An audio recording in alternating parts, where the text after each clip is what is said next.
Hello students, આજે આપણે ધોરણ 12ના ચેપ્ટર નંબર 14ના લેક્ચર નંબર 6માં પરિસ્થિતિકીય અનુક્રમણ અથવા સંક્રમણ એના પ્રકારો કેવા છે, એની લાક્ષણિકતાઓ કેવી છે, તો એનો આપણે અભ્યાસ કરવાનો છે.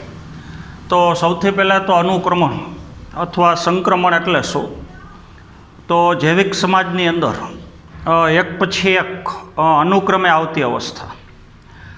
કોઈપણ વસવાટની અંદર પ્રથમ જૈવિક સમાજનો પ્રવેશ થાય, થોડો સમય સુધી વસવાટ કરે, એ જૈવિક સમાજ દૂર થઈ જાય, બીજી અવસ્થાનો પ્રારંભ થાય, બીજી અવસ્થા અમુક સમય સુધી વસવાટ કરે, ત્યારબાદ ત્રીજી અવસ્થાનો પ્રારંભ થાય. તો એક પછી એક જૈવિક સમાજ એનું કોઈ પણ વસવાટની અંદર આગમન થવાની ક્રિયા અને દૂર થવાની ક્રિયા, એ જે અનુક્રમે ઘટના બને છે એ ક્રિયાને આપણે અનુક્રમણ કહીએ છીએ. તો એની સમજ હમણાં આપણે ઊંડાણપૂર્વકની લઈએ. તો સૌથી પહેલાં તો વસ્તી અને જૈવ સમાજ એની લાક્ષણિકતાઓ કેવી છે, વસ્તી અને જૈવ સમાજની આજુબાજુના પર્યાવરણ સાથે પ્રતિક્રિયાઓ કેવી છે, એની સામે કઈ રીતથી વસ્તી અને જૈવ સમાજ અનુકૂલન સાધે છે. તો આ બધી બાબતનો અભ્યાસ આપણે આગળનું જે ચેપ્ટર છે સજીવ અને વસ્તી, એમાં આપણે અભ્યાસ એનો કરેલો છે. તો આપણને ખબર છે વ્યક્તિગત સજીવના જે લક્ષણો છે એ વસ્તી અને જૈવ સમાજના જે લક્ષણો છે એના કરતાં એની લાક્ષણિકતાઓ ભિન્ન પ્રકારની છે. તો જૈવ સમાજમાં જ આજે આપણે અનુક્રમણની ક્રિયા આગળ સમજવાની છે. જૈવ સમાજની આપણે ઊંડાણપૂર્વકની થોડીક લાક્ષણિકતાઓ સમજવાની છે અને એ લાક્ષણિકતાઓ આપણે અનુક્રમણની ક્રિયા ઉપરથી સમજવાની છે. તો સૌથી પહેલાં તો અનુક્રમણ એટલે શું? તો આપણને ખબર છે પૃથ્વી ઉપર જ્યારથી જીવની શરૂઆત થઈ, અંદાજિત 300થી 400 કરોડ વર્ષ પહેલાં, તો પૃથ્વી ઉપર જ્યારે પ્રથમ સજીવનું સર્જન થયું ત્યારથી શરૂ કરીને આજના દિવસ સુધી ઉત્ક્રાંતિની પ્રક્રિયામાં આપણને ખબર છે ધીમે ધીમે જાતિઓ એની સંખ્યામાં વધારો થયો. જાતિની અંદર સજીવોની સંખ્યામાં વધારો થયો. ધીમે ધીમે જાતિઓ નિમ્ન કક્ષા તરફથી ઉચ્ચ કક્ષા તરફની બની. તો જેમ ઉદ્વિકાસની પ્રક્રિયામાં ધીમે ધીમે જાતિઓની અંદર જૈવિક સમાજમાં જેમ પરિવર્તન આવ્યા, તો એ પરિવર્તનો માટેનું ખરેખર કારણ અનુક્રમણની ક્રિયા છે. અથવા અનુક્રમણની ક્રિયામાં જાતિની અંદર જે પરિવર્તન આવે છે એ પરિવર્તનને તમે ઉદ્વિકાસની પ્રક્રિયા સાથે થોડુંક જોડી શકો.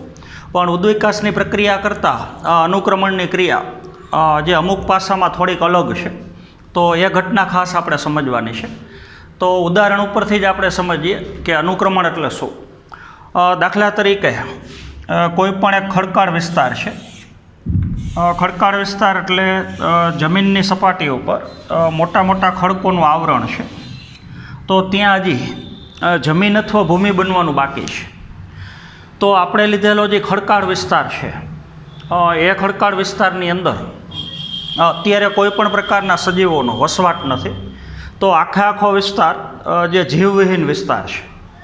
તો ત્યાં હવે અનુક્રમણની ક્રિયાનો પ્રારંભ થઈ અને છેલ્લે ચરમ અવસ્થા જૈવિક સમાજનું સ્થાપન કઈ રીતથી થાય છે એ ઘટના અત્યારે આપણે સમજવાની છે. તો અત્યારે આપણે લીધેલો જે ખડકાળ વિસ્તાર છે એ ખડકાળ વિસ્તાર સજીવોના વસવાટ માટે એકદમ પ્રતિકૂળ છે. તો કોઈપણ જગ્યાએ જે ખડકાળ વિસ્તાર છે, જે આધારક છે, ત્યાં અત્યારે કોઈપણ પ્રકારના સજીવો વસવાટ કરી શકે એમ નથી. તો એકદમ જીવવિહીન અને એકદમ નવો વસવાટ છે. તો એ વસવાટ ઉપર સૌથી પહેલાં લાઇકેનનો પ્રવેશ થશે. તો ખડકાળ વસવાટની અંદર સૌથી પહેલી જે જાતિ દાખલ થઈ એ લાઇકેન વનસ્પતિ છે. તો એને તમે પાયાનો જૈવિક સમાજ કહી શકો અથવા એને પાયાની અવસ્થા કહી શકો. તો જે સજીવો દ્વારા, સજીવની જે જાતિ દ્વારા અથવા જે જૈવિક સમાજ દ્વારા અનુક્રમણની ક્રિયાનો પ્રારંભ થાય છે એ અવસ્થાને આપણે પાયાની અવસ્થા કહીએ છીએ. એકદમ જીવવિહીન વસવાટ છે અને જીવવિહીન વસવાટની અંદર સૌથી પહેલો પ્રવેશ જે લાઇકેનનો થયો છે. પણ લાઇકેનમાં બે પ્રકાર છે. સૌથી પહેલાં ક્રસ્ટોડ લાઇકેનનો પ્રવેશ થાય છે. તો ક્રસ્ટોડ લાઇકેન એકદમ નિમ્ન કક્ષાની લાયકેન છે. અને ત્યારબાદ ધીમે ધીમે પર્ણ જેવો આકાર ધરાવતી લાયકેન, તો પર્ણાભ લાયકેનનો પ્રવેશ થાય છે. તો ક્રસ્ટેડ લાયકેન અને પર્ણાભ લાયકેન એ બે લાયકેનનો ખડકની સપાટી ઉપર વસવાટ શરૂ થાય છે. ધીમે ધીમે લાયકેનની સંખ્યા વધે છે. તો લાયકેનમાંથી સ્ત્રાવ પામતા એસિડ, જેના લીધે ખડકો તૂટવાની ક્રિયા થાય છે. તો ખડકોની અંદર નાની મોટી તિરાડો પડે છે. તો ખડક તૂટવાની ક્રિયા, અપક્ષયનની ક્રિયા, ખડકોનું વિઘટન થવાની ક્રિયા, એનો પ્રારંભ થયો. તો ખડકો તૂટવાની ક્રિયા એનો પ્રારંભ થયો એના માટેનું કારણ લાયકેન છે. લાયકેનના વસવાટના લીધે, લાયકેનમાંથી સ્ત્રાવ પામતા અલગ અલગ પ્રકારના એસિડના લીધે અને પર્યાવરણના પરિબળો, ભેજ છે, તાપમાન છે, તો એવા પરિબળોની અસરથી ખડક તૂટવાની ક્રિયાનો પ્રારંભ થયો. અથવા ખડકમાંથી જમીન બનવાની ક્રિયા, ભૂમિ બનવાની ક્રિયાનો પ્રારંભ થયો. હજી ભૂમિ બની નથી, પણ ભૂમિ બનવાની ક્રિયાનો પ્રારંભ થયો. તો ઘણા બધા વર્ષો સુધી ખડકોની જે સપાટી છે એ લાયકેન દ્વારા એમને આવરિત રહે છે. તો જેના લીધે ધીમે ધીમે લાયકેનની સંખ્યા વધતી જાય છે. જેમ જેમ લાયકેનમાંથી વધુમાં વધુ એસિડનો સ્ત્રાવ થતો જાય એમ ખડકો તૂટવાની ક્રિયા આગળ વધતી જાય. બીજી અગત્યની વસ્તુ, ધીમે ધીમે લાયકેનનું ત્યાં મૃત્યુ થાય. તો લાયકેનના મૃતદેહની અંદર જે દ્રવ્યો છે એ દ્રવ્યોનું વિઘટન થઈ અને પોષક દ્રવ્યો ખડકની અંદર પડેલી તિરાડની અંદર ઉમેરાય છે. તો છેના કરતાં પોષક દ્રવ્યનું પ્રમાણ વસવાટમાં વધ્યું. તો લાયકેને આવી અને વસવાટની અંદર બે પ્રકારના પરિવર્તનો પ્રેર્યા. એક તો ખડકો તૂટવાની ક્રિયાને પ્રોત્સાહિત કરી, અને બીજું ખડકોની તિરાડની અંદર પોષક દ્રવ્યનું પ્રમાણ વધ્યું. તો છેના કરતાં વસવાટની અંદર બદલાવ આવ્યો. તો જે બદલાવના લીધે લાયકેન માટે જ પરિસ્થિતિ ધીમે ધીમે પ્રતિકૂળ થઈ જાય. તો ધીમે ધીમે લાયકેનની સંખ્યા ઓછી થઈ જાય. પ્રથમ ક્રમની જે અવસ્થા છે, પાયાની અવસ્થા, એ સજીવો ધીમે ધીમે દૂર થઈ જાય અને એની જગ્યાએ બીજી અવસ્થા આવશે દ્વિઅંગી. દ્વિઅંગીની અંદર ખાસ કરીને મોસ વનસ્પતિ, તો એનો પ્રવેશ થઈ જાય. તો બે પ્રકારની લાયકેન દૂર થયા પછી, પાયાની અવસ્થા દૂર થયા પછી બીજા ક્રમની અવસ્થા જે દ્વિઅંગી વનસ્પતિ છે, અથવા એને તમે મોસ અવસ્થા કહી શકો. તો મોસ વનસ્પતિ માટેનું, દ્વિઅંગી વનસ્પતિ માટેની અનુકૂળ પરિસ્થિતિનું નિર્માણ પ્રથમ ક્રમનો જે જૈવિક સમાજ છે, પાયાની અવસ્થા, એ લાયકેને કરેલું છે. તો લાયકેન દ્વારા પર્યાવરણની અંદર જે પરિવર્તનો લઈ આવવામાં આવ્યા, એ પરિવર્તનો પોતાના માટે પ્રતિકૂળ થઈ ગયા, અને પછીનો જૈવિક સમાજ દ્વિઅંગી વનસ્પતિ માટે એ પરિવર્તનો અનુકૂળ થઈ ગયા. તો લાયકેન ધીમે ધીમે દૂર થાય છે અને એનું સ્થાન બીજા ક્રમનો જૈવિક સમાજ દ્વિઅંગી વનસ્પતિ કરે છે. દ્વિઅંગી વનસ્પતિ આપણને ખબર છે, એમાં નીચેની તરફ મૂળ ન હોય પણ મૂલાંગો હોય. તો ખડકની અંદર નાની નાની તિરાડો હોય, તો એવા વસવાટની અંદર પણ લાયકેન વનસ્પતિ સરળતાથી સ્થાપિત થઈ શકે છે. તો ધીમે ધીમે વસવાટની અંદર હવે લાયકેનની જગ્યાએ દ્વિઅંગી વનસ્પતિનું પ્રમાણ છે વધતું જાય છે. તો લાયકેનની જેમ જ દ્વિઅંગી વનસ્પતિ એના વસવાટના લીધે ખડકો તૂટવાની ક્રિયા પહેલાં કરતાંય વધુ થાય છે. એટલે છેના કરતાંય તિરાડો મોટી બને છે. ખડકો તૂટી અને નાના નાના ભૂમિય કણ બનવાની શરૂઆત થાય છે. અને દ્વિઅંગી વનસ્પતિના મૃતદેહમાંથી પોષક દ્રવ્યોનો ખડકની સપાટી ઉપર તિરાડોની અંદર ઉમેરો થાય છે. તો છેના કરતાંય પોષક દ્રવ્યોનું પ્રમાણ વધ્યું. ખડકો તૂટવાની ક્રિયા આગળની અવસ્થામાં હતી એના કરતાં વધારે વેગવંતી બની. તો લાયકેને જે બે પ્રકારના પરિવર્તનો પ્રેર્યા, એવા જ પરિવર્તનો દ્વિઅંગી વનસ્પતિ પણ પ્રેરે છે. તો એ પરિસ્થિતિ હવે ધીમે ધીમે દ્વિઅંગી વનસ્પતિ માટે પ્રતિકૂળ થઈ જાય છે. તો ધીમે ધીમે દ્વિઅંગી વનસ્પતિ દૂર થાય છે અને એની જગ્યાએ ત્રીજા ક્રમનો જૈવિક સમાજ એનું આગમન થાય છે. તો ત્રીજા ક્રમનો જે જૈવિક સમાજ આવે છે એના માટેની અનુકૂળ પરિસ્થિતિનું નિર્માણ જે ખરેખર દ્વિઅંગી વનસ્પતિ કરે છે. તો આમ એક પછી એક ઘણી બધી અવસ્થાઓ આવે છે. સૌથી પહેલી અવસ્થા લાયકેન છે. જે અવસ્થાથી અનુક્રમણનો પ્રારંભ થાય છે એને આપણે પાયાની અવસ્થા કહીએ છીએ. ત્યાર પછીની બીજા ક્રમની અવસ્થા દ્વિઅંગી વનસ્પતિ છે. તો દ્વિઅંગી વનસ્પતિ પછીની ત્રીજા ક્રમની અવસ્થા જે ખાસ કરીને ક્ષુપ પ્રકારની વનસ્પતિ છે. તો ક્ષુપ પ્રકારની વનસ્પતિ એના માટેની અનુકૂળ પરિસ્થિતિનું નિર્માણ જે ખરેખર દ્વિઅંગી વનસ્પતિ કરે છે. દ્વિઅંગી માટેની અનુકૂળ પરિસ્થિતિ લાઇકેન બનાવે છે, એમ ક્ષુપ પ્રકારની વનસ્પતિ એના માટેની અનુકૂળ પરિસ્થિતિ દ્વિઅંગી વનસ્પતિ બનાવે છે.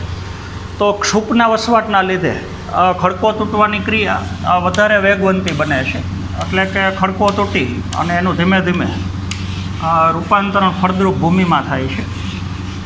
તો ક્ષુપના વસવાટના લીધે ખડકો વધારે તૂટે છે, છેના કરતાં પોષક દ્રવ્યોનું પ્રમાણ એમાં વધે છે. તો ધીમે ધીમે ક્ષુપ પ્રકારની વનસ્પતિ એ દૂર થાય છે, ત્રીજા ક્રમની અવસ્થા, અને ત્યાં છોડ પ્રકારની વનસ્પતિનો પ્રારંભ થાય છે. તો એનો પ્રવેશ થાય છે. તો ચોથા ક્રમની અવસ્થા જે છોડ પ્રકારની વનસ્પતિ છે. છોડ પ્રકારની વનસ્પતિ એવું કરે છે, ત્યાં એના વસવાટના લીધે ખડકો એકદમ તૂટી જાય છે, ખડકો સંપૂર્ણ ભૂમિમાં ફેરવાઈ જાય છે અને પોષક દ્રવ્યનું પ્રમાણ છે એના કરતાં વધે છે. તો પાંચમા ક્રમની અવસ્થા ત્યાં જંગલ અથવા વૃક્ષ પ્રકારની વનસ્પતિ આવે છે. તો ચોથા ક્રમનો જૈવિક સમાજ દૂર થાય ને એની જગ્યાએ પાંચમા ક્રમનો જૈવિક સમાજ એનું આગમન થાય છે. તો હવે એક સમયનો જે ખડકાળ વિસ્તાર છે એ ખડકો તૂટી અને હજારો વર્ષની પ્રક્રિયાના અંતે અત્યારે આપણે જે ક્રિયા લઈ છીએ એ ટૂંકમાં લઈ છીએ, પણ એનો સમયગાળો હજારો વર્ષનો છે. એટલે એક સમયનો જે ખડકાળ વસવાટ છે એ હજારો વર્ષની આવી ક્રમિક પ્રક્રિયાના લીધે એક પછી એક જૈવિક સમાજ આવે છે, દૂર થાય છે, આવે છે, દૂર થાય છે.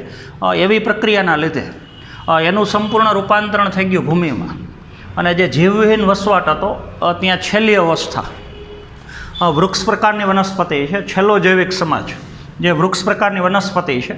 તો આખો વિસ્તાર જંગલ પ્રદેશમાં ફેરવાય છે. તો પાંચમા ક્રમની અવસ્થા જે વન સ્થળ વન અવસ્થા છે અથવા જંગલ અવસ્થા છે અથવા વૃક્ષ પ્રકારની વનસ્પતિ છે, ત્યાં અનુક્રમણ પૂરું થઈ ગયું.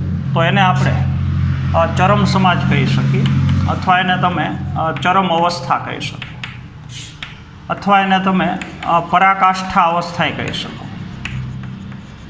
અથવા એને ઇંગ્લિશમાં તમે ક્લાઇમેક્સ અવસ્થાએ કહી શકો. તો જે જાતિથી જે અવસ્થાથી અનુક્રમણનો પ્રારંભ થાય એને પાયાની અવસ્થા અથવા એને પાયાની જાતિ કહી શકો, અને જે અવસ્થાથી અનુક્રમણ પૂરું થાય એને તમે ચરમ અવસ્થા, પરાકાષ્ઠા અવસ્થા, અથવા એને તમે ક્લાઇમેક્સ અવસ્થા કહી શકો. અને વચ્ચેની જે અવસ્થાઓ છે, બીજા ક્રમની, ત્રીજા ક્રમની, ચોથા ક્રમની, હજી વધારે હોઈ શકે વચ્ચે, તો એને બધે તમે અનુક્રમિક અવસ્થાઓ કહી શકો, અથવા એને તમે ક્રમિકી અવસ્થા કહી શકો. પહેલી અવસ્થા પાયાની અવસ્થા છે, છેલ્લી અવસ્થા છે એ ચરમ અવસ્થા છે, અને વચ્ચેની જે અવસ્થાઓ છે એને તમે ક્રમિકી અવસ્થા કહી શકો. તો હવે આપણે જોઈ શકીએ છીએ કે જેમ જેમ અનુક્રમણ આગળ વધતું જાય એમ એક પછી એક જૈવિક સમાજ આવે છે, દૂર થાય છે, આવે છે અને દૂર થાય છે. તો એ જે અનુક્રમે બનતી ઘટના છે એ ઘટનાને તમે અનુક્રમણ કહી શકો. તો અનુક્રમણના અમુક લક્ષણો છે. દાખલા તરીકે પહેલો જે જૈવિક સમાજ છે તો એની અંદર જાતિની સંખ્યા ઓછી છે અને જાતિની અંદર સજીવોની સંખ્યા ઓછી છે. તો જેમ જેમ અનુક્રમણ આગળ વધતું જાય, દાખલા તરીકે પહેલા જૈવિક સમાજ પછી બીજો જૈવિક સમાજ આવે છે, તો એ મોસ અવસ્થા છે. તો પહેલી અવસ્થા કરતાં બીજી અવસ્થાની અંદર જાતિની કુલ સંખ્યા વધારે હોય છે અને જાતિની અંદર સજીવોની સંખ્યા વધારે હોય છે. બીજી અવસ્થા કરતાં ત્રીજી અવસ્થાની અંદર જાતિની કુલ સંખ્યા અને જાતિની અંદર સજીવોની સંખ્યા વધારે હોય છે. તો જેમ જેમ અનુક્રમણ આગળ વધતું જાય છે એમ અનુક્રમણની જટિલતા એ વધતી જાય છે. બીજી અગત્યની વસ્તુ, જેમ જેમ અનુક્રમણ આગળ વધતું જાય છે એમ ખાસ કરીને ઉત્પાદકોની સંખ્યા વધતી જાય છે.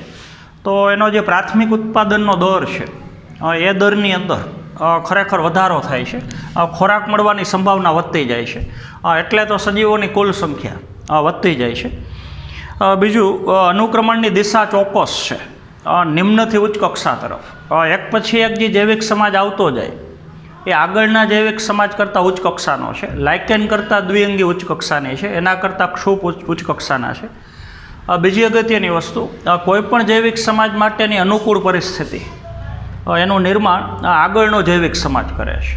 છોડ માટેની અનુકૂળ પરિસ્થિતિનું નિર્માણ ક્ષુપ કરે છે. વૃક્ષ માટેની અનુકૂળ પરિસ્થિતિનું નિર્માણ એ છોડ કરે છે. તો અનુક્રમણ ચોક્કસ દિશાસૂચક છે. ચોક્કસ દિશાસૂચક છે અને ભવિષ્ય કથન કરી શકાય એવું છે, આગાહીક્ષમ છે. કોઈ પણ જગ્યાએ ખડકાળ વિસ્તાર હોય તો તમે અગાઉ આગાહી કરી શકો કે આવતા 1000 વર્ષની અંદર અહીંયા ખડકાળ પ્રદેશ નહીં હોય, ત્યાં ખડકો તૂટી અને ધીમે ધીમે એનું રૂપાંતરણ છેલ્લે મોટા ભાગે વન સ્થળમાં થશે અથવા ત્યાં જંગલ પ્રદેશ હશે.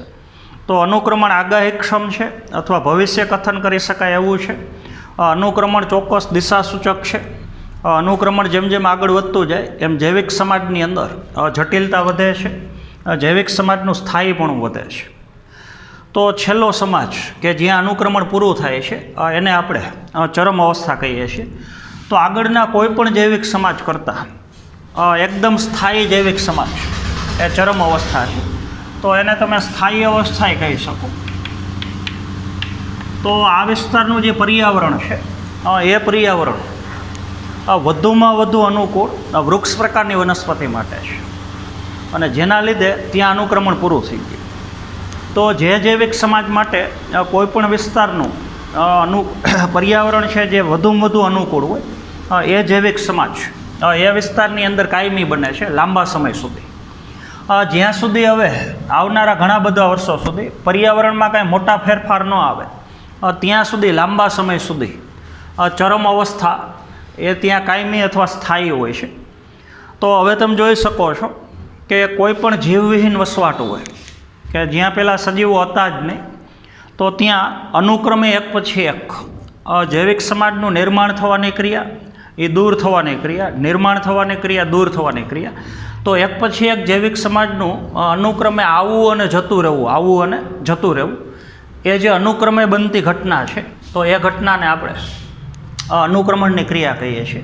તો આવી જ પ્રક્રિયા ઉદ્વિકાસની પ્રક્રિયામાં બની છે. તો આપણને ખબર છે સજીવો જે વસવાટની અંદર વસવાટ કરે છે ત્યાંનું પર્યાવરણ ક્યારેય સ્થિર ન હોય. દાખલા તરીકે પહેલાં પર્યાવરણ લાઇકેન માટે અનુકૂળ હતું, પછી પર્યાવરણ બદલાણું તો બદલાયેલું પર્યાવરણ આના માટે પ્રતિકૂળ થઈ ગયું ને આના માટે અનુકૂળ થઈ ગયું. તો પર્યાવરણની અંદર જે ફેરફારો થાય છે એ ફેરફારને સમાંતર એક પછી એક જૈવિક સમાજમાં ફેરફારો થાય છે. તો તમે કહી શકો પૃથ્વી ઉપરનો કોઈ પણ જૈવિક સમાજ એ ક્યારેય સ્થિર ન હોય. બદલાતા પર્યાવરણની સાથે જૈવિક સમાજની અંદર જે જાતિના પ્રકારો અને જાતિની સંખ્યા છે એ ક્યારેય સ્થિર ન હોય, બદલાતા હોય. પણ કોઈ પણ જૈવિક સમાજમાં જાતિની સંખ્યા અને જાતિના પ્રકારોમાં જે બદલાવ આવે છે, એટલે કે જૈવિક સમાજનું બંધારણ, એની રચનામાં જે પરિવર્તનો આવે છે એ પરિવર્તનો પર્યાવરણના ફેરફારને અનુસરીને હોય છે. જેમ જેમ પર્યાવરણ બદલાતું જાય, આબોહવા બદલાતી જાય, એમ જૈવિક સમાજની એની જે રચના છે એનું બંધારણ, એની અંદર જાતિની સંખ્યા અને જાતિના પ્રકારો એ ક્રમશઃ બદલાતા જાય છે. એ બદલાતા એક જૈવિક સમાજ એ વસવાટની અંદર લાંબા સમય માટે, કાયમી તો ન કહેવાય પણ બહુ લાંબા સમય માટે ત્યાં સ્થિર થાય છે. જ્યાં સુધી પર્યાવરણમાં બહુ મોટા પરિવર્તન ન આવે ત્યાં સુધી પર્યાવરણ એકદમ સ્થિર થઈ જાય, આપણે જૈવિક સમાજ સ્થિર થાય છે. બીજી એક અનુક્રમણની ખાસિયત છે કે જ્યારે અનુક્રમણની ક્રિયાનો પ્રારંભ થયો લાઇકેન દ્વારા, ત્યારે વસવાટ એકદમ શુષ્ક હતો, વાતાવરણમાં ભેજનું પ્રમાણ ઓછું હતું. તો જેમ જેમ અનુક્રમણ આગળ વધતું જાય એમ શુષ્ક પરિસ્થિતિ ધીમે ધીમે ભેજનું પ્રમાણ વધતું જાય, મધ્યમ જલ અવસ્થા તરફ પ્રારંભ પામે છે. એટલે કે ધીમે ધીમે વસવાટની અંદર પાણીનું પ્રમાણ, ભેજનું પ્રમાણ એ વધતા મધ્યમ થઈ જાય છે, ઓછું નહીં બહુ વધારે નહીં. તો શુષ્ક પરિસ્થિતિમાં પ્રારંભ પામેલું અનુક્રમણ જ્યારે પૂરું થાય છે ત્યારે મધ્યમ જલ અવસ્થા પ્રાપ્ત કરે છે.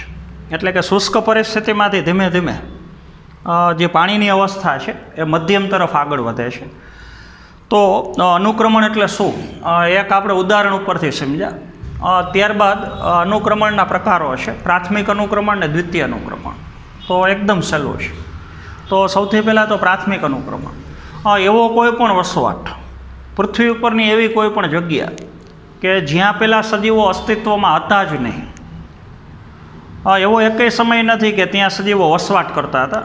તો એકદમ નવો વસવાટ કે જ્યાં પહેલાં જીવની કોઈ શક્યતા જ નહોતી, તો એવા વિસ્તારમાં જો અનુક્રમણનો પ્રારંભ થાય તો એ અનુક્રમણને આપણે પ્રાથમિક અનુક્રમણ કહીએ છીએ. દાખલા તરીકે ખડકો ઉપર શરૂ થતું અનુક્રમણ, તો એ પ્રાથમિક અનુક્રમણ છે. નવું વિકાસ પામેલું તળાવ કે જળાશય હોય, નવું વિકાસ પામેલું, અને એમાં જો અનુક્રમણની ક્રિયાનો પ્રારંભ થાય તો વસવાટ એકદમ નવો છે, ત્યાં અનુક્રમણ પ્રથમ વખત જ થશે, તો એ અનુક્રમણને આપણે પ્રાથમિક અનુક્રમણ કહીએ છીએ.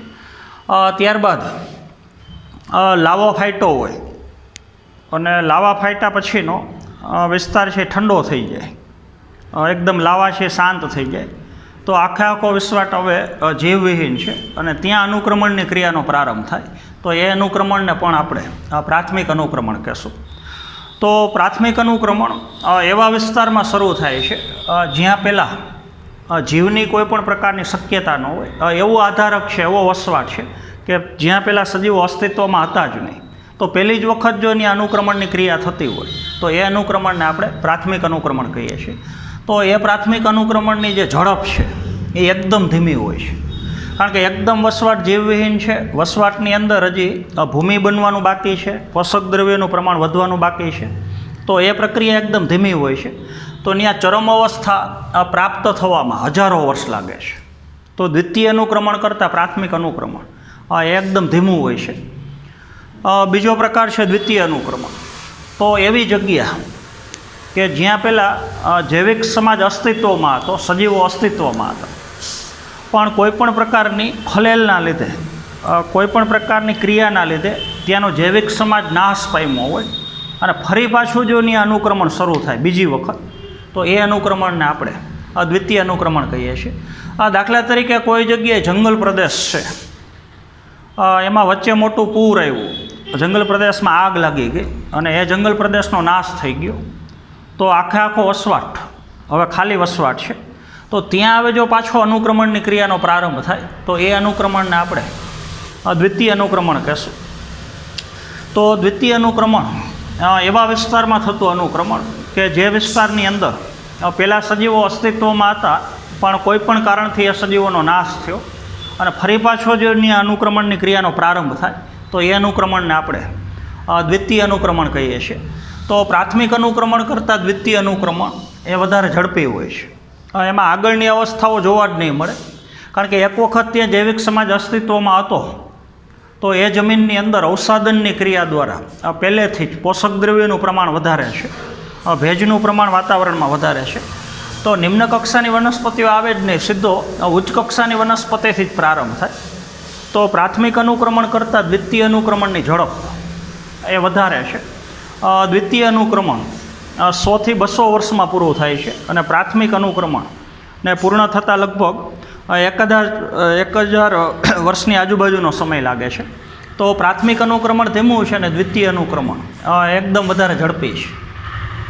તો અનુક્રમણના બે પ્રકાર છે. કેવા સ્થાનમાં અનુક્રમણ શરૂ થાય છે?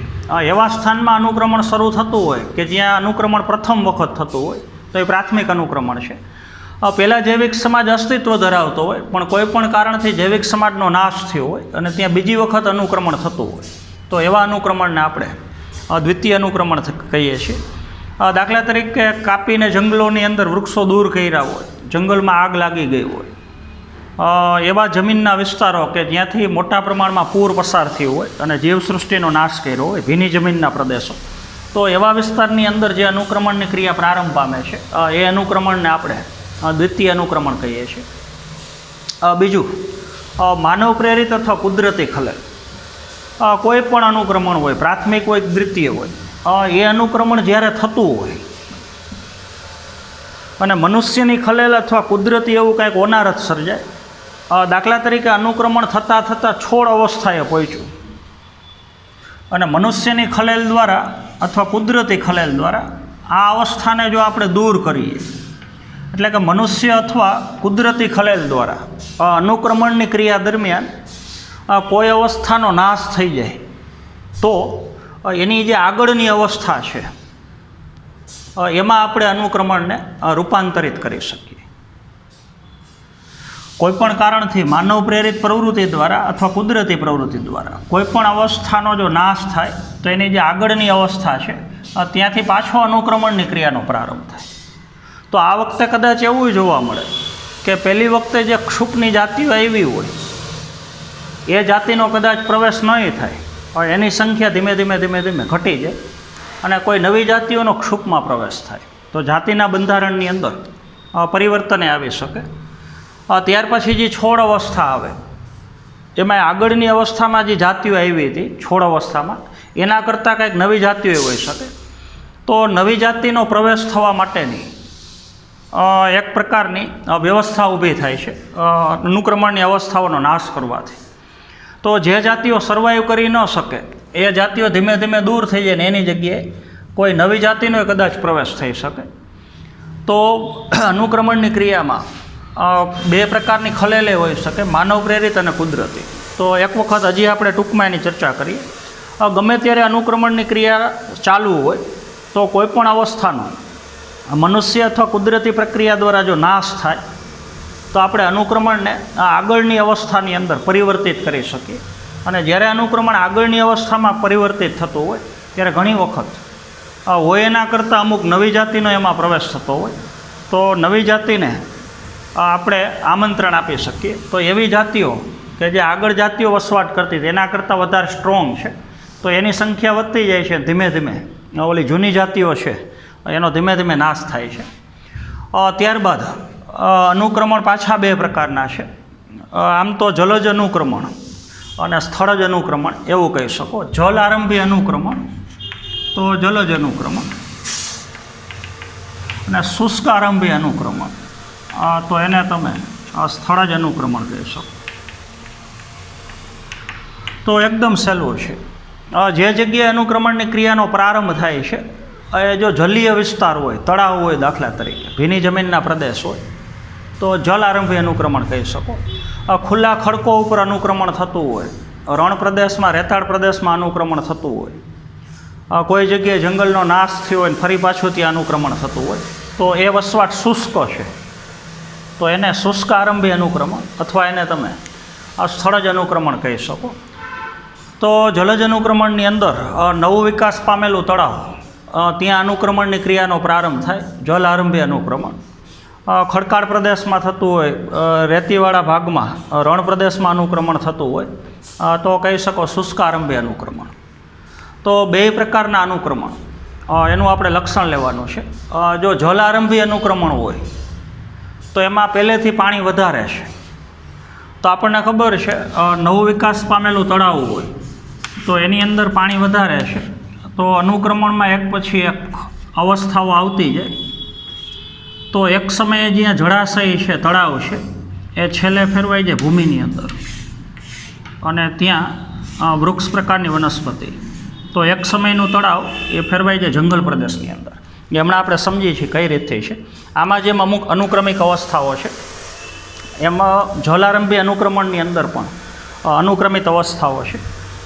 તો ધીમે ધીમે તળાવમાં પાણીનું પ્રમાણ ઘટતું જાય, તળિયું ઉપર આવતું જાય તો અનુક્રમણ પૂરું થાય ત્યાં સુધીમાં તળિયું કાંઠાની બરાબર થઈ જાય. તો એક સમયનો તળાવનો ભાગ એ જમીનની અંદર ફેરવાઈ જાય અને એક પછી એક વનસ્પતિના જૈવિક સમાજ જે બદલાતા જાય.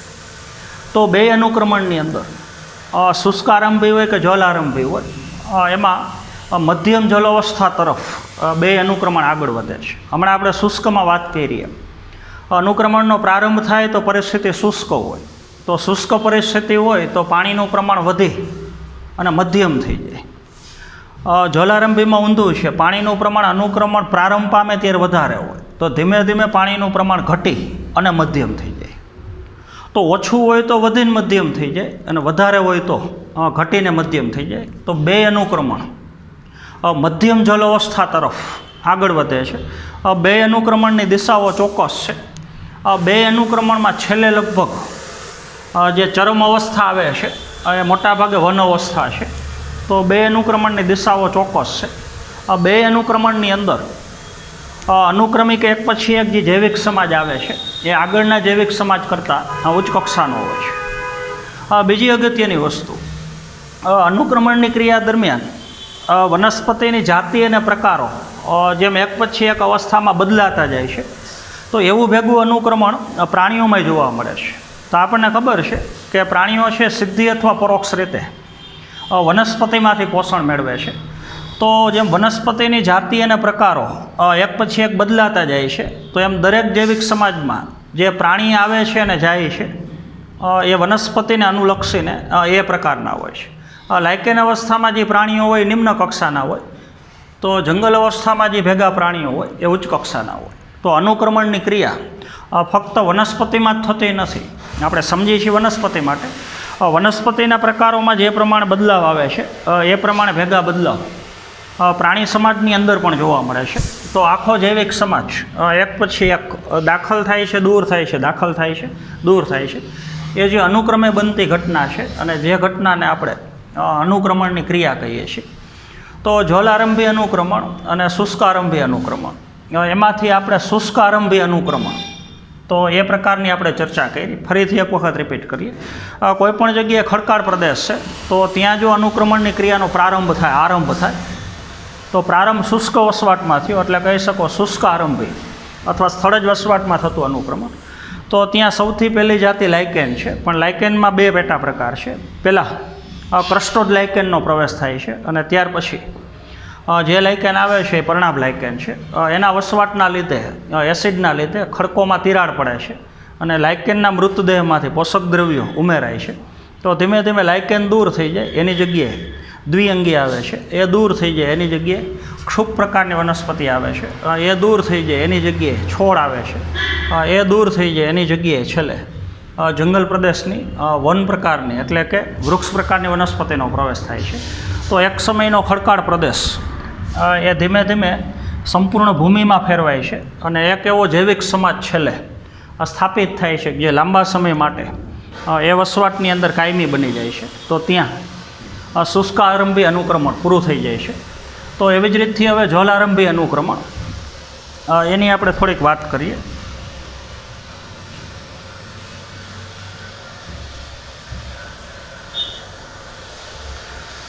તો જેમાં ખડકાળ પ્રદેશમાં થતું અનુક્રમણ, એમાં સતત બે પરિવર્તન થાય છે.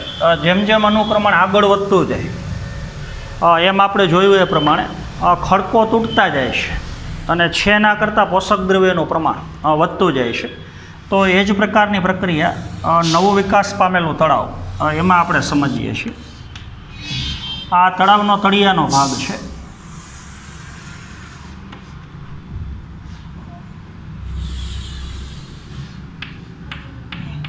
આ પાણીનું સ્તર છે, આ પાણીની સપાટી છે.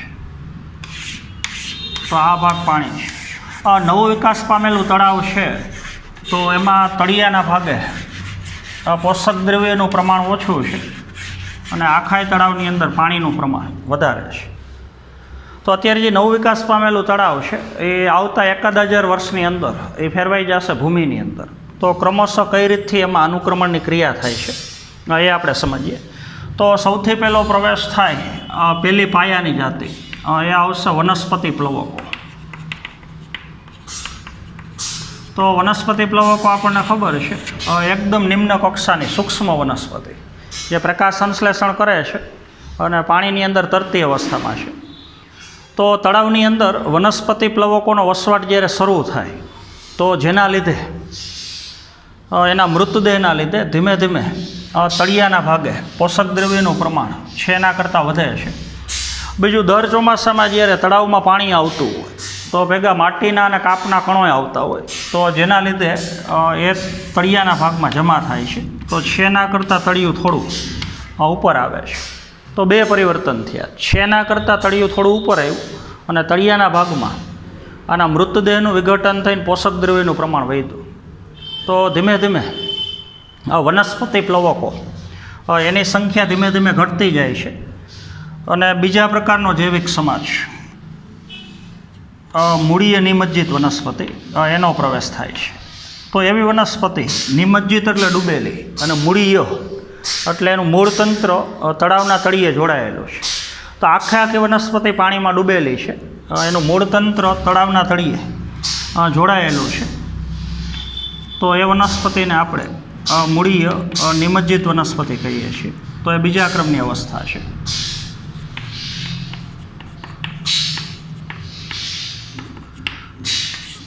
તો બીજી અવસ્થાના સજીવો એના માટેની અનુકૂળ પરિસ્થિતિ, એનું નિર્માણ વનસ્પતિ પ્લવકોએ કર્યું. તો એ પાયાનો જૈવિક સમાજ છે. તો હવે મૂળીય નિમજ્જિત વનસ્પતિના વસવાટના લીધે છેના કરતાં પોષક દ્રવ્યનું પ્રમાણ વધે છે અને તળાવનું તળિયું છેના કરતાં ઉપર આવે છે. તો હવે ધીમે ધીમે મૂળીય નિમજ્જિત એ વનસ્પતિનું પ્રમાણ ઓછું થતું જાય અને એની જગ્યાએ મુક્ત રીતે તરતી વનસ્પતિ એનો પ્રારંભ થાય છે.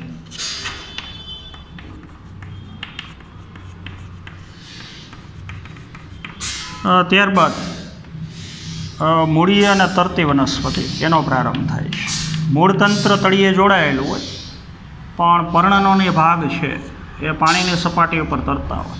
તો તરતી વનસ્પતિ બે પ્રકારની છે. મુક્ત રીતે તરતી, જેનું મૂળતંત્ર તળિયે જોડાયેલું ન હોય પણ પાણીમાં છૂટી તરતી હોય, અને એક જેનું મૂળતંત્ર તળિયે જોડાયેલું હોય અને પર્ણનો ભાગ પાણીની સપાટી ઉપર તરતો.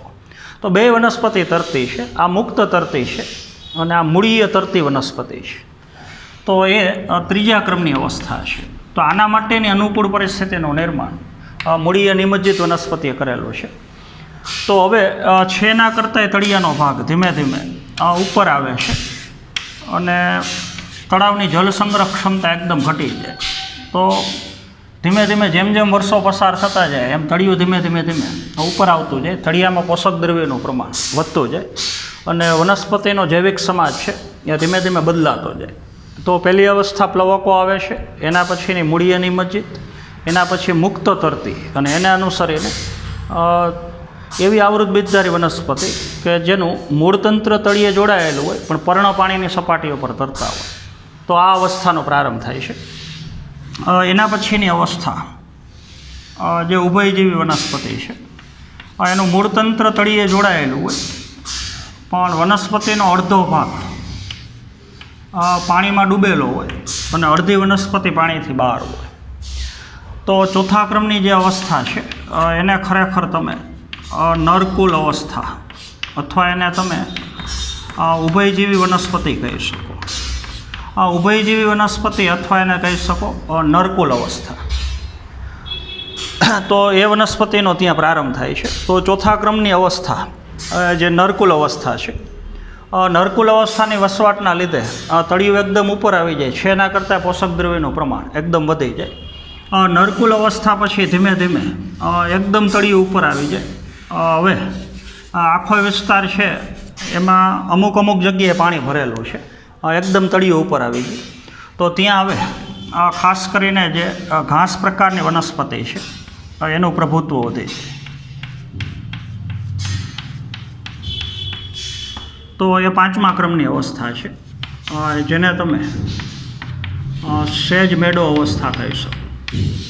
તો હવે તમે જોઈ શકો છો કે આખો વિસ્તાર કાદવ કીચડવાળો છે અને ત્યાં ઘાસ પ્રકારની વનસ્પતિનું પ્રમાણ વધી ગયું. તો કાદવ કીચડવાળો અને ઘાસ પ્રકારની વનસ્પતિથી આચ્છાદિત જે વિસ્તાર બન્યો એ અવસ્થાને તમે સેજ મેડો અવસ્થા કહી શકો. ત્યાર પછી ત્યાં ક્ષુપ પ્રકારની વનસ્પતિ અને છેલ્લી અવસ્થા જ્યાં આખો વિસ્તાર લગભગ તળિયું કાંઠાને સમકક્ષ થઈ જાય. તો ત્યાં વૃક્ષ પ્રકારની વનસ્પતિનું પ્રમાણ વધી જાય. તો ત્યાં અનુક્રમણની ક્રિયા પૂરી થઈ જાય. આખો વિસ્તાર વન સ્થળ અથવા જંગલ પ્રદેશમાં ફેરવાય છે. તો એક પછી એક ક્રમશઃ પહેલાં પ્લવકો આવે, પછી મૂળીય નિમજ્જિત, પછી તરતી અને જોડાયેલી મુક્ત તરતી અને જોડાયેલી તરતી, ત્યારબાદ નરકુલ અવસ્થા ઉભયજીવી વનસ્પતિ, ત્યાર પછી સેજમેળો અવસ્થા, છેલ્લે ક્ષુપ પ્રકારની વનસ્પતિ. ક્ષુપ પ્રકારની વનસ્પતિ એટલે વાડનું નિર્માણ કરતી વનસ્પતિ. આપણે વાડ હોય ને, ગ્રામ્ય વિસ્તારમાં શબ્દો વાપરતા હોય, તો એમાં વનસ્પતિ બહુ નાની ન હોય, મોટી ન હોય, ક્ષુપ પ્રકારની હોય. એટલે વાડ પ્રકારની વનસ્પતિ છેલ્લે ત્યાં આખો વિસ્તાર ફેરવાઈ જાય જંગલ પ્રદેશની અંદર. તો હવે આપણે જોઈ શકીએ છીએ કે એક સમયનું તળાવ ધીમે ધીમે ફેરવાઈ ગયું ભૂમિની અંદર અને ત્યાં આખો વિસ્તાર ફેરવાઈ ગયો જંગલ પ્રદેશની અંદર.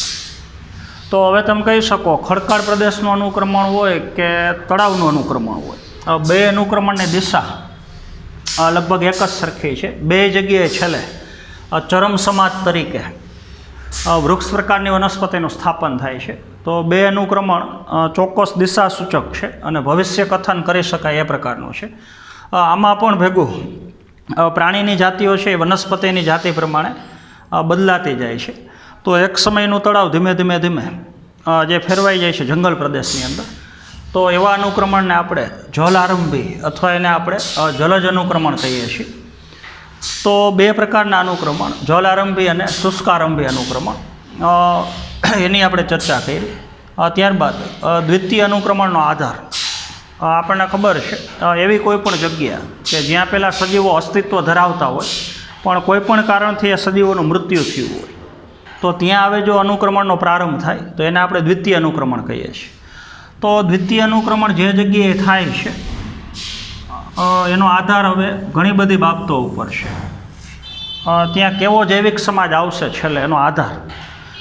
તો એક તો જાતિના આક્રમણ ઉપર, કેવી જાતિના બીજ અથવા કયા પ્રકારની વનસ્પતિ ત્યાં આવવાની શક્યતાઓ છે એની ઉપર એક એનો આધાર છે. બીજું એ વિસ્તારની ભૂમિ, એનું જમીનનું બંધારણ કેવું છે, જમીનમાં પાણીનું પ્રમાણ કેવું છે, પોષક દ્રવ્યનું પ્રકારોનું પ્રમાણ કેવું છે, તો એના ઉપરથી નક્કી થશે. એ વસવાટની અંદર પાણીનું પ્રમાણ કેવું છે એના ઉપરથી નક્કી થશે. એ વિસ્તારની અંદર કયા પ્રકારના બીજ આવે છે અથવા એ બીજની અંદર કયા પ્રકારના પ્રાંકુરો છે, ભ્રૂણની એની વાત છે, એના ઉપર આધાર છે. આ વિસ્તારનું પર્યાવરણ કેવું છે એના ઉપર આધાર છે. તો આવી બધી બાબતો ઉપરથી નક્કી થશે કે દ્વિતીય અનુક્રમણ કેટલું ઝડપથી પૂરું થશે અને ત્યાં છેલ્લે કેવી જાતિની વનસ્પતિઓ ખાસ કરીને વસવાટ કરશે. તો દ્વિતીય અનુક્રમણ આપણને ખબર છે એકદમ ઝડપી છે, કારણ કે પહેલેથી જ જમીનમાં પોષક દ્રવ્યનું પ્રમાણ એ વધારે છે.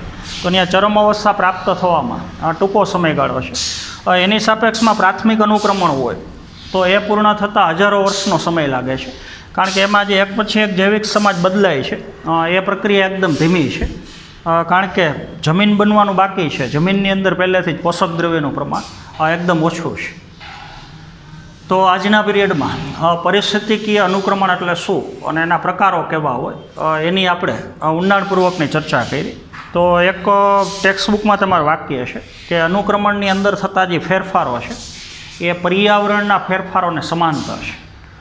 તો જેમ જેમ પર્યાવરણ બદલાતું જાય એ પ્રમાણે અનુક્રમે એક પછી એક જૈવિક સમાજમાં પરિવર્તન આવે છે. તો જૈવિક સમાજમાં જે પરિવર્તન આવે છે એ પરિવર્તન ત્યાંના પર્યાવરણના સમાંતર છે.